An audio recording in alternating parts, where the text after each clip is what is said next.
Thank you. Thank you so much. Thank you. Good afternoon, Madam Chair Holland, Ranking Member Young, and other distinguished members of the subcommittee. My name is Sara Capen. I'm the Executive Director of the Niagara Falls National Heritage Area and Chairwoman of the Alliance of National Heritage Areas, a membership organization that represents the vast majority of national heritage areas. Thank you for hearing this important testimony and legislation today. Mr. Smith, the Alliance would like to thank the National Park Service for its 35-plus-year partnership and commitment to the National Heritage Area program. Today, I'm respectively requesting this committee to support passage of H.R. 1049, introduced by Representative Tonko and Representative McKinley, with strong bipartisan support from over 100 co-sponsors and nearly 200 letters of support from across the nation. In addition, the Alliance supports our fellow NHA bills, H.R. 642, 1990, and 2288.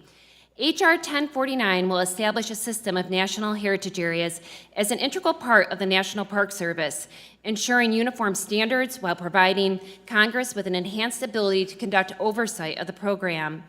Passage of the recent public land package added 6 new national heritage areas. Now, more than ever before, and as depicted in the graphic, we need a programmatic solution to effectively govern the way heritage areas are designated, managed, and assessed.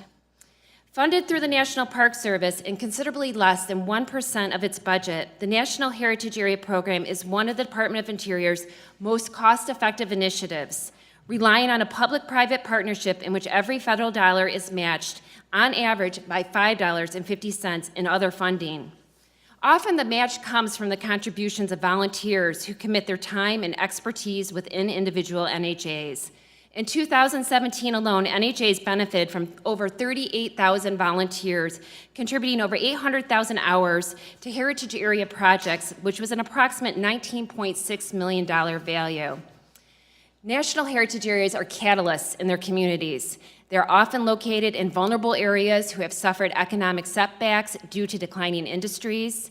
Utilizing a community-driven approach, NHAs work with these communities to build a new economic platform based on heritage, conservation, tourism, and outdoor recreation that revitalizes the economy and instills pride of place for the people who live there.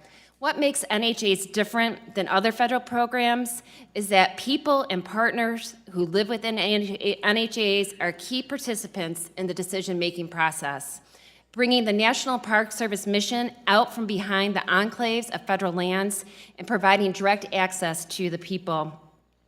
Since at least 2005, the National Park Service has repeatedly identified the need for standardized program legislation, citing national heritage areas be recognized as long-term assets to the National Park Service.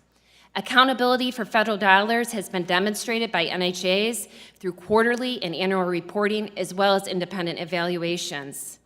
National heritage areas have been and will continue to be committed to the preservation of private property rights. A GAO report from 2004 concluded that NHAs have absolutely no impact on private property.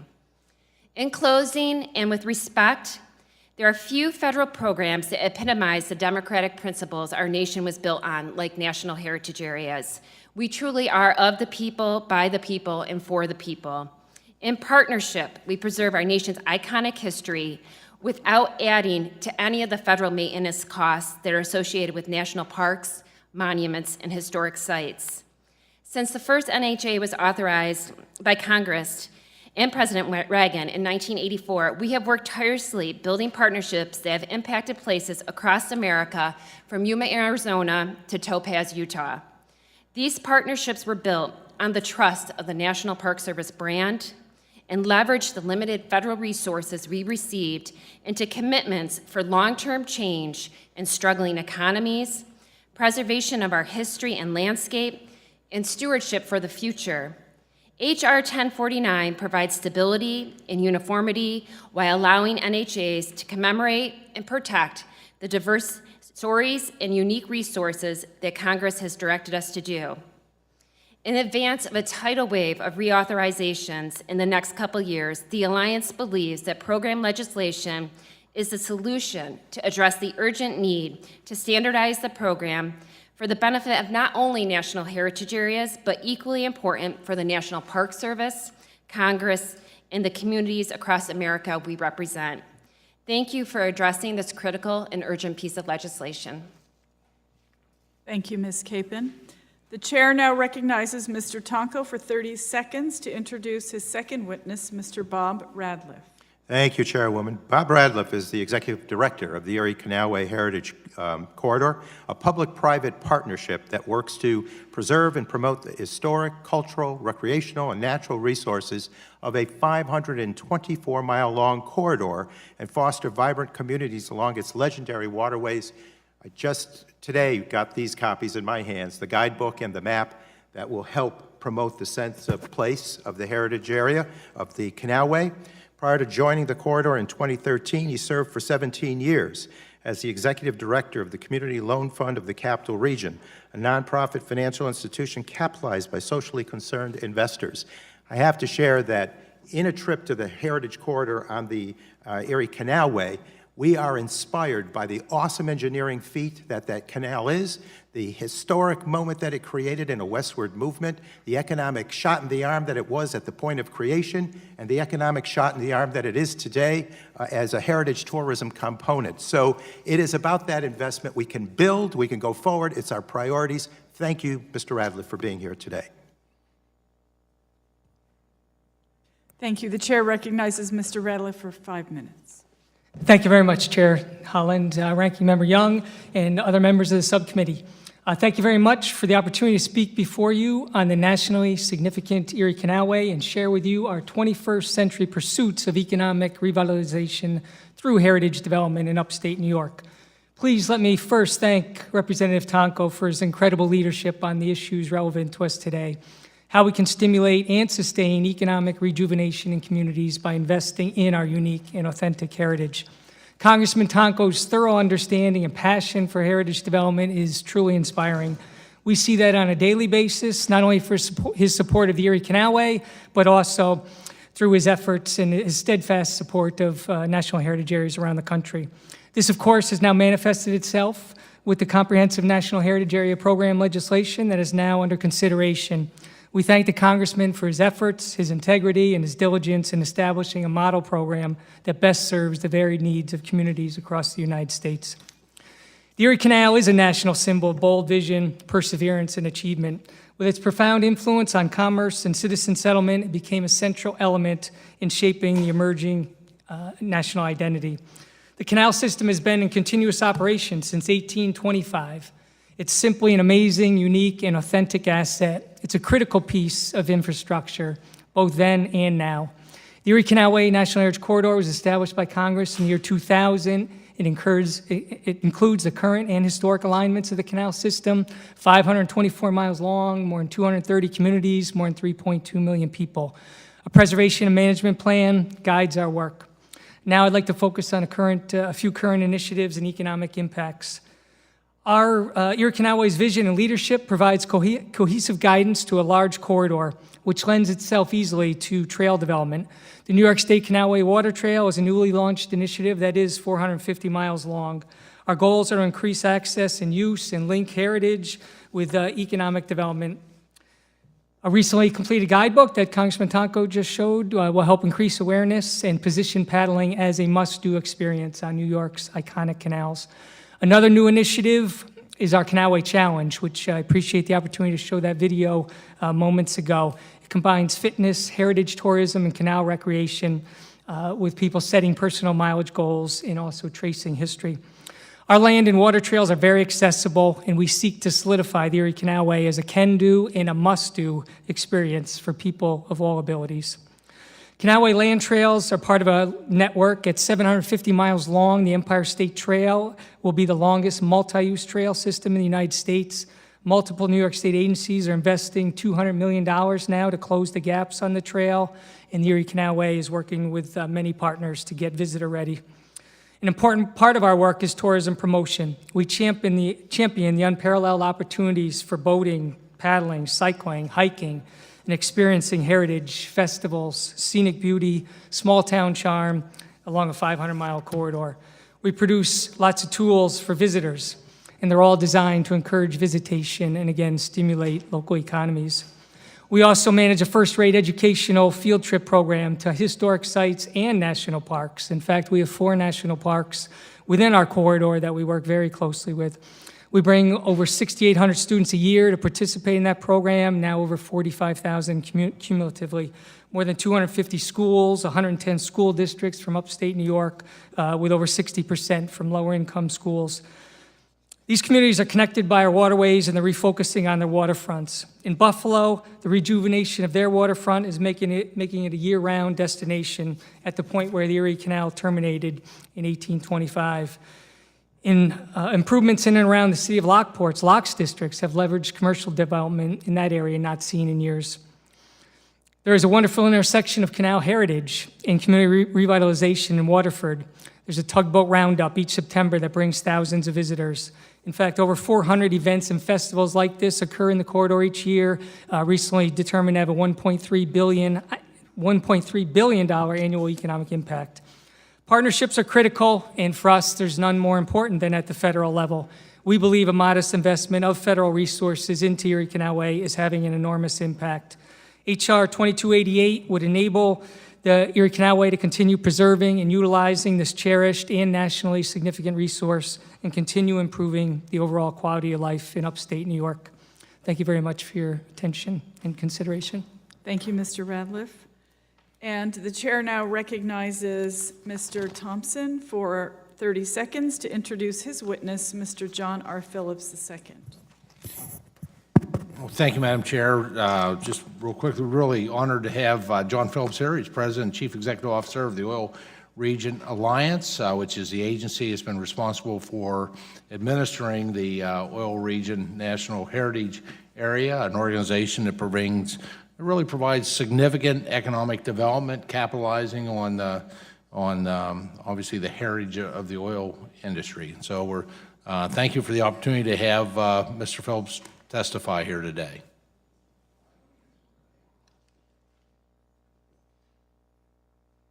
I'm so sorry. The chair recognizes Mr. Phillips for 5 minutes. Thank you, Madam Chairman, Chairwoman Holland, and Ranking Member Young, and other distinguished members of the subcommittee. Again, my name is John Phillips II. I've been employed since 2011 as the President and Chief Executive Officer of the Oil Region Alliance of Business, Industry, and Tourism, the nonprofit corporation which proudly administers the Oil Region National Heritage Area. This nationally significant landscape was designated by Congress in 2004 as a National Heritage Area. It is known as the Valley that changed the world, due to our legacy as the birthplace of the world's petroleum industry. Our territory encompasses Venango and eastern Crawford counties in rural northwestern Pennsylvania. H.R. 642, which you are considering today, would extend the period of federal funding authorization from its current sunset date of December 8th, 2019 to September 30th, 2026. With federal funds which have averaged $300,000 per year, the Oil Region National Heritage Area has consistently met and exceeded the annual performance criteria, including the matching fund requirements. In 2016, the National Park Service contracted with an independent firm, Westat, to conduct the standard evaluation process for a National Heritage Area. Their full findings are included in my written testimony, but I would like to quote the following statements from the Westat report, which I have in my hand. And I quote, "ORA has successfully fulfilled the legislative requirements in meeting heritage development activity goals, economic development activity goals, and tourism marketing activity goals. ORNHA has met its match requirements. Between 2005 and 2015, ORNHA demonstrates a record of finding alternative sources of revenue beyond what is required by the congressional mandate. NPS expended funds were $2.6 million, and match was $6.5 million. The evaluation found that ORA has demonstrated a capacity for overseeing operations as an indicator of sustainability, not only through strong leadership, but also through its modes of monitoring visitors and long history with key partners. Almost unanimously, stakeholders suggested that heritage development activities would be sharply diminished if NPS funding disappeared. Considering the proposed increased years of federal funding, H.R. 642 would increase the cumulative federal funding cap from $10 million indicated in our initial 2004 legislation to become $20 million. Please also be aware that there are 0 National Park Service units located in northwestern Pennsylvania. The Oil Region National Heritage Area, therefore, is a particularly vital long-term partner of NPS, and we participate in quite a few of NPS-coordinated programs. We proudly display the arrowhead and feel we represent it with honor. The Oil Region National Heritage Area and its numerous partners have made great strides by achieving some projects contained in and community results which remain to be achieved will only happen once there's federal funding to serve as the keystone for projects in the years ahead. We encourage your markup of H.R. 642. Also on today's hearing schedule was H.R. 1990, which would provide a similar sunset extension for National Aviation, NHA. National Aviation and Oil Region were designated in the same legislation in 2004. We encourage your favorable consideration on their extension as well. Remember, petroleum is what fuels aircraft. We also wish to add our hearty support of H.R. 1049, which would establish standards for the entire system of natural heritage areas, such standardization as implemented through the multifaceted, locally managed techniques and resources which each particular national heritage area marshals with streamlined federal oversight of the now 55 NHAs, while providing continuity and incentives for continued heritage development across the United States. Thank you very much. Thank you, Mr. Phillips. The chair now recognizes Mr. Ted Prass, Board Chair of the National Aviation Heritage Area, for 5 minutes. Thank you, Madam Chair, Ranking Member Young, and thank you to the members who are here. My testimony is in the record as a letter, but I would like to testify on behalf of Amanda Wright Lane, who wanted to be here today but unfortunately was taken ill. I think she serves as that connector, and her testimony is also before you in a letter. 50 years ago, NASA made a request to the Wright family. It asked for wood fragments and pieces of muslin cloth from the world's first successful airplane, the 1903 Wright Flyer. NASA and Neil Armstrong wanted to honor the young brothers who gave the world wings, and the Wright family obliged. On July 20, 1969, when Armstrong stepped on the moon, he carried in the leg of his spacesuit small bits from the genesis of human flight as he commenced a new genesis. Essentially, 3 Ohio pioneers stepped on the moon that day, and the Wrights are proud to say aerospace still captures our imagination, leads our economy, improves our life on Earth, and connects us globally like no other technology has in the history of man. In this, the 50th anniversary of Neil Armstrong and Apollo 11, we respectfully ask you to support the National Aviation Heritage Area Reauthorization Act of 2019, H.R. 1990, introduced by Representatives Mike Turner and Joyce Beatty. This bipartisan bill will allow the National Aviation Heritage Area to continue to share America's inspiring aerospace stories with our nation's youth and young people from around the world. 0 to 15 is not a reference to the airspeed of a Wright Flyer. It wasn't that fast. It references the first years of the heritage area's existence. With congressional support as a new heritage area, it moved quickly to advocate for the work of our heritage partners, particularly Dayton Aviation Heritage National Historical Park and the National Museum of the United States Air Force. We began marketing heritage tourism on behalf of the region. Some highlights. NASA convened a multi-interest community working group, NAHA convened a multi-interest community working group to support a successful public opening of the National Museum of the Air Force's 4th exhibit hangar, a space that interprets the future for the Air Force, featuring STEM learning modules. The Heritage Area supported heritage tours for celebrities like the Wright brothers, author David McCullough, Charles Lindbergh's great-grandson Eric Lindbergh, and actor Tom Hanks. And our region hosted journalists and TV crews from around the world. We gathered partners and community leaders to welcome the international team of Solar Impulse when the solar aircraft landed in the heart of the heritage area on its around-the-world journey. Dayton was one of a select few stops, with Chief Pilot Bernard Picard declaring his team insisted on touching down at the home base of pioneers. We advocated for the gift of a rare vintage Waco airplane for the Waco Museum and Airfield in Troy, Ohio. Faced with competition from other areas, our letters of support won the donation. Why is reauthorization critical to our ongoing work? Every day, we invite folks to experience this legacy. It welcomes grandmothers, veterans, homeschoolers, world travelers, guiding them through a living American aviation history lesson with the aid of interstate signs, brochures, and partner markers.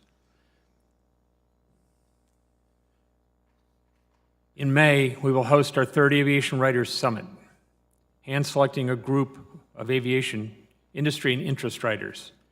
They'll receive a 3-day behind-the-scene tours of the heritage area with special focus on the life of Neil Armstrong. The last summit produced articles in the New York Times, Washington Post, and Air and Space. Leveraging a small amount of dollars, we got extraordinary national news coverage and generated priceless goodwill between the media and our partners.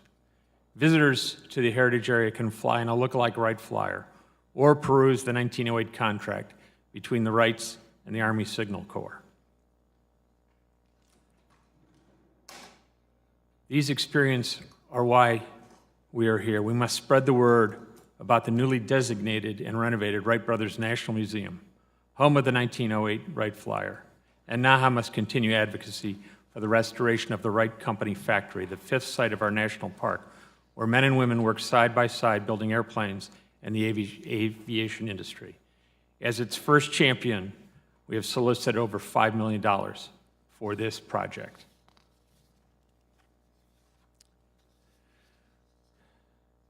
Briefly, I think she finishes with the idea that at the last public appearance of Neil Armstrong, he wanted to come to the 100th anniversary of the burial of Wilbur Wright because he recognized that connection. So that was Neil's last public appearance to honor the aviation pioneer of Wilbur Wright. Thank you. We seek the reauthorization under 1990. Thank you so much, Mr. Press. We'll now move to questioning, and the chair recognizes Mr. Neguse for 5 minutes. Thank you, Chairwoman Howland, and thank you to the panelists for being here today. I'm proud to speak today in support of our country's national heritage areas. These 55 unique sites across 34 states are important natural and historical places that we should seek to protect, including 3 in Colorado. One of these happens to be in my district, in Colorado's 2nd Congressional District, the Cache-la-Poudre River National Heritage Area. The river, as many of you might know, begins in the Rocky Mountains and drops some 3,000 feet to the Great Plains, spanning 125 miles. The Cache-la-Poudre River runs through northern Colorado's history. Its story is crucial to understand the area's system of water management, the evolution of my district's economy, and the changes in recreation activities, and the contributions of the river to the development of water law in the western United States, the evolution of water delivery systems, and the shaping of the region's cultural heritage are all commemorated along the floodplain of this working river. In 1996, Congress designated the river as a national heritage area to recognize the significant role its history with Western water law has played both locally and nationally. And today, folks can enjoy trails, fishing, bike rides along the river while learning about our region's rich water history. However, in order to ensure that areas like these are protected, it's important to have a standardized process regarding how national heritage areas are designated, managed, and addressed, and to provide Congress with the ability to conduct oversight. And that's why I am so grateful to Representative Tonko for introducing the National Heritage Area Act, House Resolution 1049, and certainly why I'm proud to co-sponsor it, because this bill will, in fact, create that uniform structure that we so desperately need to maintain and strengthen our country's natural heritage areas. And so with that, I reviewed your written testimony, Ms. Capen, and again, I want to thank you for being here. You talked a bit about the national heritage areas, the way in which those areas directly involve and benefit local communities. I'm wondering if you could share with the committee some of the benefits that NHAs have had on local communities across our country in your view. Certainly, and just a note to Cache-la-Poudre. I've been there. It's an incredible example of the work that National Heritage Areas do, so I commend their work there. And being from Niagara Falls, the Niagara River and the Cache-la-Poudre have very similar stories with the story of water rights, and rivers. And I think that the greatest testament to National Heritage Areas is that it is a public-private partnership. And part of that public investment into it is actually the contributions of volunteers. And Cache-la-Poudre has many volunteers. They actually begin to shape what that area looks like, and then they become those long-term stewards of that place. Earlier today, we had a group, and you weren't here, a group of young people here that are those next generation of stewards. National Heritage Areas work with everyone, every partner, to ensure that the National Park Service mission of preserving, protecting, and promoting the natural and cultural resources of a space is defined and lived up to. And, you know, across Cache La Poudre, Niagara Falls, my colleagues here at the table, they all exemplify that, and that's because of the contributions of everyday people who live in those national heritage areas. Thank you, Ms. Capen, and thank you to the witnesses. With that,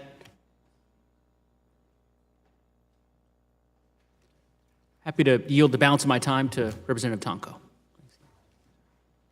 Thank you to my colleague, and let me thank the chair of the subcommittee and the ranking member for hosting this meeting. I think it's so important for us to, deal with the facts, and I do want to recognize Congressman Glenn Thompson, who's a champion for heritage areas and corridors, and thank you for adding a bipartisan flavor to the work we're doing, Glenn. I appreciate it. And thank you to our panelists. Sarah, thank you for all the work that you do. For years now, there have been discussions about the need to codify our national heritage areas system. I hope that we move this legislation forward to do just that. Is there a sense of urgency behind this legislation becoming law? Absolutely. I think there's a critical sense of urgency. I know that earlier you saw the graphic, the legislative logjam, and also Director Smith identified that there's 30 national heritage areas that are facing reauthorization by 2021. So while you have three of my colleagues here today representing reauthorization and also cap extension, by 2021 there'll be over 30 that will be here that will have to do that same thing. And we feel that programmatic solution is good governance. It reflects good governance. This program is proven and effective, which has led to 55 national heritage areas. That needs to come under a system for the benefit of everyone. Thank you so much, and I believe we've used the remaining time from my colleague, and I yield back. Thank you, Mr. Tonko. The chair recognizes Ranking Member Young for 5 minutes. Thank you, Madam Chair, and I want to thank the panel for appearing before us. I still say to the sponsor of this legislation, keep in mind we're talking about asking for an appropriation of $38,500,000. There's 55 heritage centers. Now, I would be more inclined to say let's help the new ones with a higher percentage for seed money instead of feeding that money into the ones that are supposed to have been self-sufficient in 10 years. Because that's a pretty good sized number. Everybody talks about the size of the budget, but why don't we think about that? That's all I'm asking, because I think this bill may have a higher chance if there is remember we originally started out with $10 million in 1884, and we're requesting $38,500,000 authorization. Doesn't mean it's going to be appropriated. But if we could take and go to the new ones and give them a little higher seed money so they're getting started, it might work a little better. That's all, Madam Chair, and I just hope you consider that. And again, thank the panel. I have no further questions. You go back. Thank you, Ranking Member Young. The chair recognizes Mr. Tonko for 5 minutes. Thank you, Madam Chair, and to the Ranking Member Young. We recommend that maybe there's other dynamics by which to measure. It's maybe not the newness or the seniority of these heritage areas. For some, it's the basic shot in the arm. And again, for the president and his administration, either House of Congress, those of us who stand for jobs do not deny one of the most important tools in the toolkit for economic vitality, that being heritage area expression.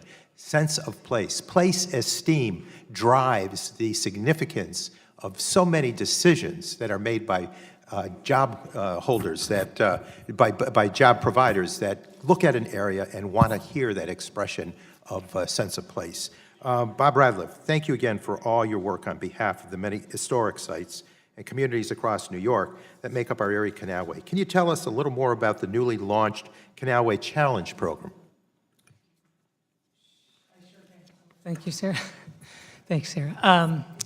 Congressman, first, again, I just want to thank you, and when you do retire from Congress, I will be happy to yield my position at the Erie Canalway National Heritage Corridor to you.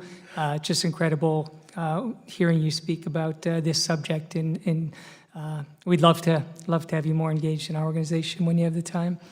The Canalway Challenge, again, I think as that video hopefully demonstrated, is a new program. It just got launched today in New York State, and there's already people signing up. I haven't got the exact numbers, but I hear it's already been a great success in terms of attracting only existing residents in the corridor, but also new audiences, younger people, families, people from other parts of the country, and indeed around the world who want to see and learn and experience the Erie Canalway National Heritage Corridor. So we just think this is another tool in our toolbox to attract visitors, the ones that come from out of town and the ones who stay overnight. The multi-day visitors are the ones who particularly stimulate local economies. So just want to reiterate our belief that a limited amount of public money in heritage areas is a wise use of public money, and I think it's a good problem to have. Heritage areas are very successful, and it's a testament to all the groups here today and what we're talking about. And the use of limited public funds to keep stimulating these economies is paying big dividends. Thank you. And the engineering wonder that the canal is, with its engineering prowess to develop the locks, the fact that it gave birth to mill towns that then developed products that address the quality of life of people of New York, the entire country, and the world, is just a great bit of inspiration. And also included was the development of shipyards. So is the Manton Shipyard Preservation and Adaptive Reuse Initiative part of your planning? Yes, indeed, and thanks to you for your early vision. Years ago, you launched a Mighty Waters initiative that included the redevelopment of an old shipyard as part of that Mighty Waters plan. We've taken a leadership role working closely with the state of New York. It's part of a state park. The shipyard built over 340 tugboats, submarine chasers, New York City police boats, employed hundreds of people in the capital region, and it's been abandoned for decades, and we're investing time and energy to clean up the site, stabilize the buildings, and bring programming and recreational opportunities and interpretation to that site. And just quickly, because I'm running out of time, the committee, Robert, has received many letters in support of H.R. 2288. Many were submitted by local governments and local businesses. Why do you think so many community members and businesses want to see this legislation move forward? I think local governments, local businesses, they, as we've stated, the heritage areas at this table, we have various stakeholders and business interests. Governments support heritage areas because they see the benefits of investing wisely in their community and renovating buildings, bringing people to visit. Everybody wants healthy economies. And in our particular area, we still believe strongly that there's a lot of untapped potential to further develop our communities. Thank you. And I noted that you've also utilized the new Mohawk Overlook pedestrian bridge in Amsterdam, New York, which is an nationally award-winning bit of infrastructure, and incorporated into your planning, into your visits into the canal area. Finally, for all of our witnesses, for each of the four of you as champions, you've done a lot of great work so far. Is the job done? We'll start with you, Sara. Absolutely not. Our work is always continuing. Okay, Robert? I would agree. I think preservation is a constant challenge, and the canal was transformational then, but we still believe it can be transformational again. Thank you. And Mr. Pernas? Yes, sir. The opportunities are so great to connect people and places and with their heritage and with their future. Good. And finally, Mr. Phillips. Yes, our work is just beginning, and I won't speak for my colleagues, but I would think that all of our 55 areas, not just the brand new ones, but the oldest ones that are now a young 35 years, their work is still continuing because it's an ongoing process. Thank you all so much for the work you do and for the wonderful inspiration that work provides. I yield back. Thank you, Mr. Tonko. Chair recognizes Mr. Thompson for 5 minutes. Madam Chair, once again, thank you so much for this hearing. There are witnesses here. Ms. Phillips, welcome. Glad to have you here as a part of this panel. Northwestern Pennsylvania, how important is what economic development? Well, I think that, and I guess it's sometimes our name doesn't lend itself to the broadness. I think hopefully the panel has a better understanding from testimony today that we're pretty broad in what we do, whether it be recreational development or the preservation and education development of a historic site, but or tourism or recreational development. It's many, many different aspects and very diverse, and each heritage area has to map that and develop that and analyze that and put the programming together to do that. But in the case of northwestern Pennsylvania, it's hugely important. We're able to harness and get a catalyst support of projects that we do. We also, I think, and Ranking Member Young, I wish he was still here because I would try to address his issue in that we also don't derive revenues from a lot of these assets that we're developing. So it's very difficult to continue the mission when you have so much more work to do. So I think that in the case of northwestern Pennsylvania, it's we are the catalyst organization. We bring people together, and we continue to do and preserve and actually navigate the agency that I run in areas that it needs. I always tell my board, we need to be working on the projects that nobody else can or will do. Yeah, I found it interesting, based on the National Park Service's website, and specifically with the Oil Region National Heritage Area. I mean, the economic impact was actually larger than what they spend overall annually for all 55 programs. I mean, And we're a tiny geographic, unlike my friends, we're very small. We're only We're a one great county area, and but we're little a bit. small area up there. Yeah, absolutely. I mean, it's just pretty significant. And I don't think we recognize the role of the federal government in economic development. You know, perhaps our mistake is that the National Heritage Areas is administered by the National Park Service, not the Commerce Department. I don't know. I mean, the economic development value tends to get lost in these discussions. Ms. Phelps, can you please describe your interaction with the Oil Region Alliance's partners organizations, and additionally, how do these partnerships interact with the National Park Service since they don't have any NPS units in northwestern Pennsylvania region? Yeah, our partnerships, and that took some time. I think you have to build relationships, and this is a relationship business. You have to build partners because everybody wants to be successful. Everybody has limited resources, and getting those resources to be given towards your projects is not an easy thing and not an overnight thing. As far as the units, we take our representation of the National Park Service extremely seriously. We proudly display the arrowhead, and we look at ourselves as a representative of the National Park Service, and we direct people. Probably one of the most telling programs that we started this year was the National Park Service Passport Program. And when we started that, we started seeing a whole different aspect of visitors that would come in and they follow that passport program around the country. So they intentionally will visit all of our national heritage areas as part of that program. Since the Oil Region Heritage Area was created in 2004, it means that funding will run out at the end of this calendar year. I believe that's correct. That's correct. What does that do to the certainty that has resulted in that economic activity every year? At this point, declared by the National Park Service in excess of $20 million annually.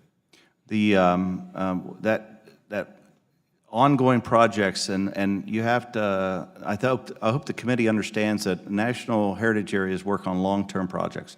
Our average timeline on one of our projects is 5 to 7 years.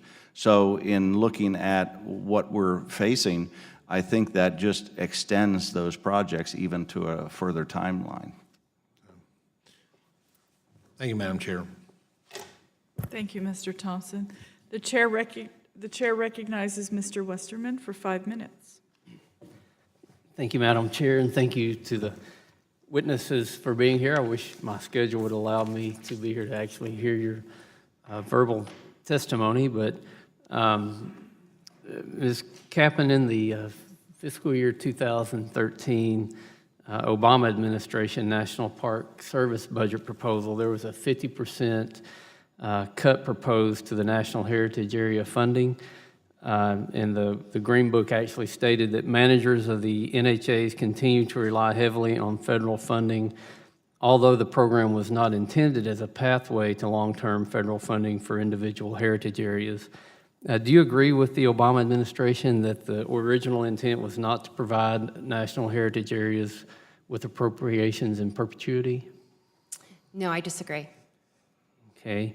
So you wouldn't probably support an amendment to H.R. 49 that would enforce a mandatory sunset for federal funding for heritage areas? Can you just repeat that, please? Would you support an amendment to H.R. 1049 that would enforce a mandatory sunset for federal funding for mature heritage areas? No, the Alliance would not support that. Okay. Can you elaborate on that a little more, why you wouldn't support that? So the Alliance of National Heritage Areas is made up of 55 national heritage areas. And if I understood your question correctly, you were asking if there should be a sunset to appropriations for the program itself. As the heritage areas mature. As the heritage areas mature. No, we feel that the 55 national heritage areas represent 55 diverse communities that need long-term commitments from the federal government that we match. It is an investment, like Representative Tonko said, that we continue to match. But more importantly, because we represent the National Park Service and have the National Park Service name attached to us, that tells the significance of a place. And when you remove the funding or you sunset the program, it's basically telling communities, and these three here, National Coal, Erie Canalway, National Aviation, that those stories and that place is not nationally significant. And that's a critical piece of that, of the entire issue, is that National Park Service brand brings forth a reputation and a strength that brings partners to the table that continues to allow us to leverage that funding.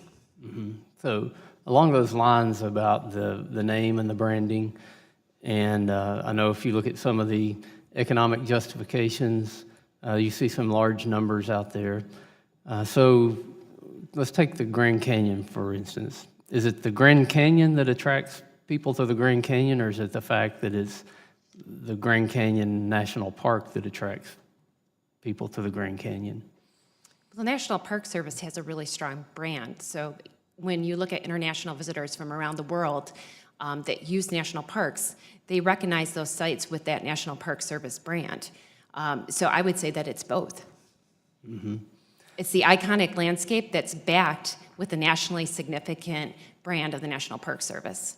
So would that say that if we put the National Park Service brand on any area, that it's going to increase the visitors to it and the visitors' experience? I would agree with that. So I remember a few years ago there was a proposed national park or national monument up in Maine near Baxter State Park, which is a beautiful state park. And the thought was that if this new area could get a national park designation or a national monument designation, that I think there's, 3 million visitors a year to Acadia, and they thought maybe 10% of those visitors would visit this new monument, which I've visited the area, and it was nothing really close to being as pretty as what Baxter State Park was, but 300,000 visitors to that area would far exceed what visits Baxter and Katahdin each year. I know that's been in flux, what actually happened there with that property, but I disagree that if you just give it the National Park Service designation, that you can give that to any land and it will increase the number of visitors to it over the long term. It might create some intrigue that would cause people to visit, but most of the national parks and monuments that I've visited really have a unique feature that stands out. Are there examples of where we've given a designation and we've seen the amount of visitors increase, even though if there may not be I didn't realize I'd used my time. So I'll yield back, Madam Chair. Thank you, Mr. Westerman. Thank you all so much. And the chair recognizes Mr. Tonko. Thank you, Madam Chair. I have here several letters that speak in favor of raising the cap for the National Erie Canal Heritage Corridor, and would ask that they be submitted. Without to the objection. record. Thank you. Thank you all so much. I will recognize myself for 5 minutes. I don't necessarily have any questions, but I just want to thank you all so much for coming today, for your passion for our outdoors. It's something that I value immensely. Since I was a young girl, my dad made sure that we were outside, and I have my National Park Service passport, and I get it stamped every time I visit a park, and I just feel that as an American, I'm committed to our public spaces and the outdoors. So I thank you all so much for your testimony. It makes me want to visit every single place that you mentioned here, and we look forward to moving forward on these bills. And so that is the conclusion of our. I thank you all for your valuable testimony and the members for their questions. The members of the committee may have some additional questions for the witnesses, and we will ask you to respond to these in writing. Under Committee Rule 3.0, members of the committee must submit witness questions within 3 business days following this hearing, and the hearing record will be held open for 10 business days for those responses. If there is no further business, and actually I do have one bit of business. There are some other letters of support, and without objection, those will be admitted into the record on behalf of Ranking Member Young. And without objection, the committee stands adjourned.